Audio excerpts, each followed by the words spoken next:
আবৃত্তি করছি আসাদ চৌধুরীর বারবারা বিডলারকে। বারবারা, ভিয়েতনামের ওপর তোমার অনুভূতির তর্জমা আমি পড়েছি।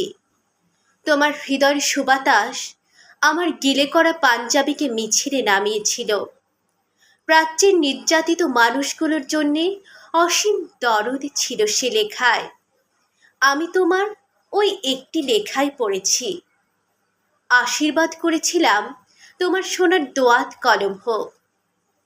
আমার ভীষণ জানতে ইচ্ছে করে বারবারা, তুমি এখন কেমন আছো?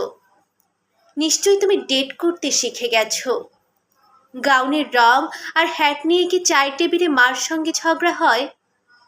অনভ্যস্ত ব্রেশিয়ারের নিচে তোমার হৃদয়কে কি চিরদিনের জন্য ঢেকে দিলে? আমার ভীষণ জানতে ইচ্ছে করে। তোমাদের কাগজে নিশ্চয়ই ইয়াহিয়া খার ছবি ছাপা হয়। বিবেকের বোতামগুলি খুলে হৃদয় দিয়ে দেখো, ওটা একটা জল্লাদের ছবি। 15 লক্ষ নিরস্ত্র লোককে সে ঠান্ডা মাথায় হত্যা করেছে। মানুষের কষ্টার্জিত সভ্যতাকে সে গলা টিপে হত্যা করেছে। অদ্ভুত জাদুকরকে দেখো, বিংশ শতাব্দীকে সে কৌশলে টেনে হিচড়ে মধ্যযুগে নিয়ে যায়। দেশলাইয়ের বাক্সের মতো সহজে ভাঙে গ্রন্থাগার, উপাসনালয়, ছাত্রাবাস, মানুষের সাধ্যমতো ঘর বাড়ি। 7 কোটি মানুষের আকাঙ্ক্ষিত স্বপ্নের ফুলকে সে বুট জুতোয় থেতলে দেয়। টু উইমেন ছবিটি দেখেছো বারবারা? গির্জায় ধর্ষিতা সোফিয়া লরেনকে দেখে নিশ্চয়ই কেঁদেছিলে। আমি কাঁদিনি, বুকটা শুধু খা খা করছিল।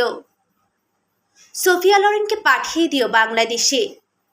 30,000 রমণীর নির্মম অভিজ্ঞতা শুনে তিনি শিউরে উঠবেন।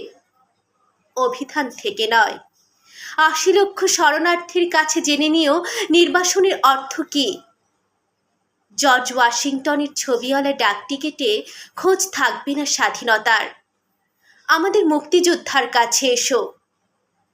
সাধু অ্যাবের মর্মর বেদিতে গণতন্ত্র ও মানবতার জন্য মালির ঘামে ভেজা ফুলের তোড়া দিও না। নিহত লোকটি লজ্জায় ঘৃণায় আবার আত্মহত্যা করবেন। বারবারা, এসো, রবিশঙ্করের সুরে সুরে মুমূর্ষু মানবতাকে গায়।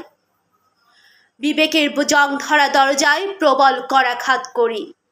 অন্যায়ের বিপুল হিমালয় দেখে এসো ক্রুদ্ধ হই, সংগঠিত হই।